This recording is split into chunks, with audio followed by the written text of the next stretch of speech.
सातत्यपूर्ण प्रयत्न, समर्पित भावना आणि निश्चित उद्दिष्ट या त्रिसूत्रीच्या आधारे विद्यार्थ्यांनी जीवनात यश संपादन करावे। भविष्यातील वाटचाल करताना निश्चित उद्दिष्ट ठेवून त्याला कठोर परिश्रम, एकाग्रतेची जोड दिल्यास आणि निराश न होता प्रयत्न करीत राहिल्यास तुम्हाला निश्चितपणे यश संपादन करता येईल, असं प्रतिपादन राज्यपाल CP राधाकृष्णन यांनी केलं आहे।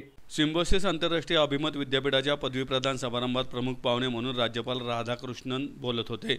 या प्रसंगी विद्यापीठाचे संस्थापक अध्यक्ष डॉक्टर श्यामभाऊ मुजुमदार, कुलगुरू डॉक्टर विद्या येरवडेकर, कुलगुरू डॉक्टर रामकृष्णन रमण, कुलसचिव डॉक्टर MS सेजूळ आदी उपस्थित होते। राज्यपालांच्या हस्ते 22 देशातील 82 विद्यार्थ्यांना पदवी, पदव्युत्तर पदवी प्रदान करण्यात आली। राधाकृष्णन म्हणाले, आज जगातील अनेक देश, विशेषतः ज्यांची लोकसंख्या वाढत आहे, ते कुशल मनुष्यबळाच्या गरजा पूर्ण करण्यासाठी भारताकडे पाहत आहेत। विद्यार्थ्यांनी ही संधी साधण्यासाठी तयार असले पाहिजेत। राज्यातील विद्यापीठांना जर्मन, फ्रेंच, जपानी, मॅड्रिन, स्पॅनिश, इटालियन आणि इतर भाषांमध्ये अल्पमुदतीचे भाषा अभ्यासक्रम सुरू करण्यास प्रोत्साहित करण्यात येत आहे।